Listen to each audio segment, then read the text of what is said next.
Yo tenía un jefe, hace bastantes años, que decía que al trabajo se tenía que venir llorado y motivado. Que ni quejas, ni pedirle responsabilidad a la empresa sobre tu propio desarrollo profesional. Él tenía la teoría, que yo creo que no es mala, de que la motivación es imposible motivar a alguien que no está motivado de entrada. Algo de verdad hay en todo eso. Yo voy a intentar un poco ver cuál es el papel, sobre todo, de las áreas de recursos humanos en este gran reto de futuro, que es el aprendizaje permanente. Y lo primero que quiero que recordemos todos es cuándo aprendemos cada uno de nosotros. Y cada uno de nosotros aprendemos solo cuando lo necesitamos. Con lo cual, no aprendemos nunca cuando nos lo imponen, si no es necesario. Y ese punto de partida me parece imprescindible para lo que vamos a hablar ahora. ¿Vale? ¿Por qué? Porque yo otra cosa que también sé, yo me he dedicado durante más de 30 años, me he dedicado a recursos humanos, especialmente a formación, y sé perfectamente que si desaparecieran los departamentos de formación de todas las empresas, la gente seguiría aprendiendo. Con lo cual, esas dos premisas me sirven para recordaros esto. Esta foto es, si no recuerdo mal, del siglo XIV. Y aquí vemos perfectamente que el maestro que sigue siendo el pal de paller, que dicen en catalán, sigue siendo el centro de los procesos de aprendizaje en las empresas, sigue creyendo que posee el conocimiento, que es el que posee el conocimiento y lo transmite al resto de la organización, ignorante de la sabiduría que él posee. Y como veis, la gente seguía durmiendo, ya desde el siglo XIV se dormía ante las clases presenciales o organizaba cursos en paralelo sobre la temática sobre la que se hablaba. Muy bien, ha cambiado mucho esto, ha cambiado muchísimo la formación en la empresa, ha cambiado. Yo empecé en este tema en los años 80, aunque no lo parezca, soy muy mayor, y realmente desde que yo empecé en este mundo de la formación, he vivido desde que me han hecho saltar en tirolina, porque resulta que eso juntaba los equipos y creaba muchísima emoción, hasta dinámicas de grupo en la cual tenía que desnudar mi alma delante de no sé quién, no sé por qué razón, hasta horrorosas sesiones sobre Excel, PowerPoint, que no me servían luego para nada porque yo lo que usaba fundamentalmente era Word, en fin. He hecho, digamos que, una evolución a lo largo de la historia de la formación en la empresa, pues en fin, como todos los que estamos aquí. Fijaros que incluso los espacios, y se ha hablado antes de la importancia de los espacios de formación, se han modificado bastante poco.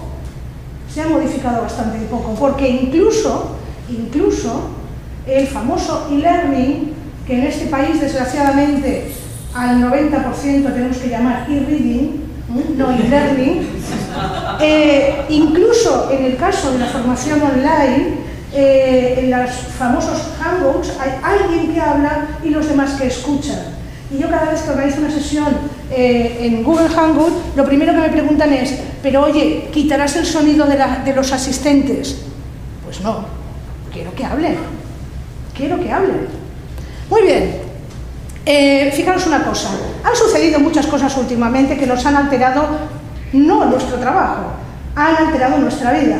Pensad que hace 30 años no existía la web, para cualquiera de los mortales, para el ejército y las universidades sí, pero para nosotros, los mortales de a pie, no teníamos acceso a internet, que hace 12 años no existían las redes sociales. Y que hace 8 años no llevábamos en el bolsillo una poderosísima arma de aprendizaje, que es un smartphone, y que hace 5 no había tabletas. Si eso, os dais cuenta que hace muy poco de casi todo eso y cómo ha llegado a alterar lo que es todos los sistemas de aprendizaje de cualquiera de nosotros, os daréis cuenta de que estamos al principio de una gran revolución, de una gran transformación. Y es lo que tiene que ver con esta frase de cualquier alumno en una universidad. Cualquier alumno en una universidad, cuando se pone delante del sabio que transmite conocimiento, resulta que acaba de ver en TED Talks una maravillosa conferencia sobre el tema que está impartiendo esa persona. Con lo cual, no le interesa lo más mínimo lo que está diciendo ese profesor, o le interesa muy poco, o lo que más le interesa es lo que acabáis de hacer ahí en ese rincón, que es networking, es el coffee break, es la parada para saber cómo los demás llevan justamente sus planes de formación, sus procesos de aprendizaje.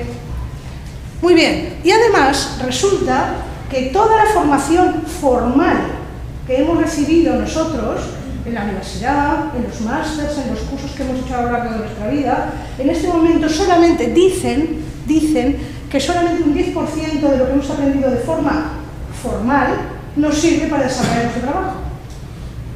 ¿Por qué? Porque las cosas están cambiando a una velocidad absolutamente espectacular y resulta que no estamos preparados para trabajos que no existen. Están cambiando los trabajos, el 45%, 47%, decía, no me acuerdo ahora qué universidad, no sé si era Oxford o era, bueno, en fin, una de las buenas, decía que casi la mitad de los trabajos que ahora estamos desempeñando, resulta que nos sustituirán las máquinas, robots y ordenadores, sustituirán cada uno de esos trabajos. Y yo digo, menos mal, lo que puede hacer una máquina porque lo tengo que hacer yo. Déjame que yo me dedique a cosas mucho más creativas, muchísimo más importantes para mi empresa que repetir un proceso delante de una pantalla. Pero es que resulta que estamos trabajando con herramientas del siglo XX. Y además resulta que estamos, cuando diseñamos un plan de formación, y yo lo he hecho muchas veces en mi vida, estamos analizando problemas del siglo XX, que en este momento ya no existen. ¿Alguno de vosotros en su plan de formación sigue poniendo cursos de Office? Vale. Muy bien. Además, la gente sabe, yo hago buena y hago mía esta frase de Roosevelt, que decía que cuando te ofrecen un trabajo, y a mí me ha pasado un montón de veces en mi vida, yo me he reinventado bastantes veces, soy un poco rara, cuando me ofrecen un trabajo, lo primero que digo es sí. Y luego ya veré cómo lo hago, ya veré de dónde sacaré la información para desarrollarlo. Pero esto que yo digo que hago, lo hemos hecho todos. Lo hemos hecho todos. En el primer trabajo que nos han ofrecido no teníamos ni idea de cómo se llevaba a cabo, por lo que hemos visto, la transparencia que hemos visto antes. Muy bien, y esta es el gran drama que vivimos todos los que nos dedicamos al tema de la formación.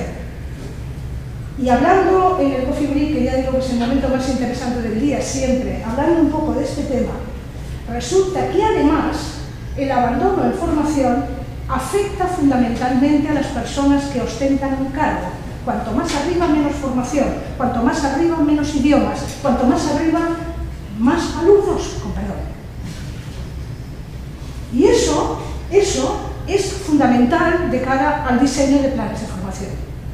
Porque el que toma la decisión, el que dice hacia dónde va la empresa, el que dice en qué va a invertir, luego no se aplica el cuento.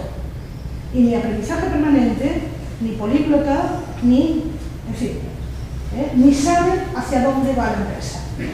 Con perdón, y perdóname la agresividad, pero es que se me abren las carnes cuando pienso que en este país el 50% del presupuesto de formación se ha recortado en los últimos 5 años. 50%.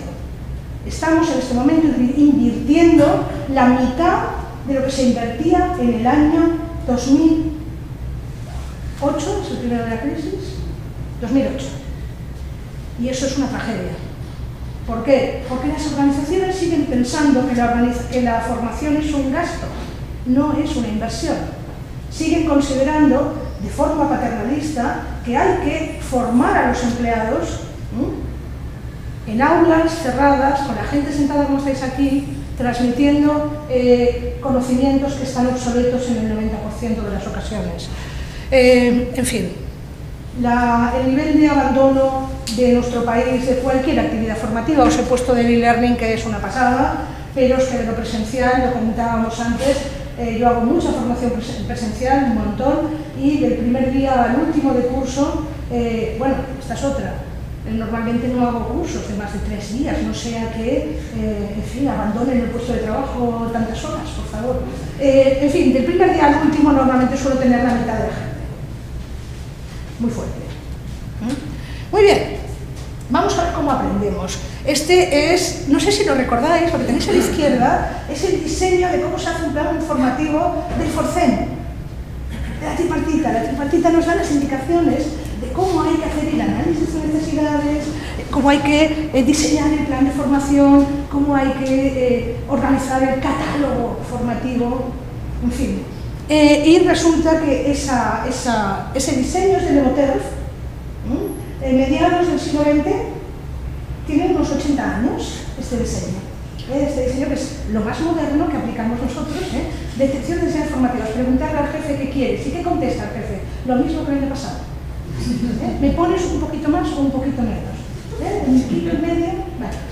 Muy bien, resulta que nosotros aprendemos así.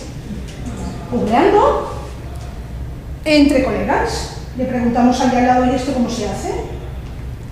En YouTube es maravilloso. YouTube, aquello de poner tutorial en YouTube me sirve para casi todo.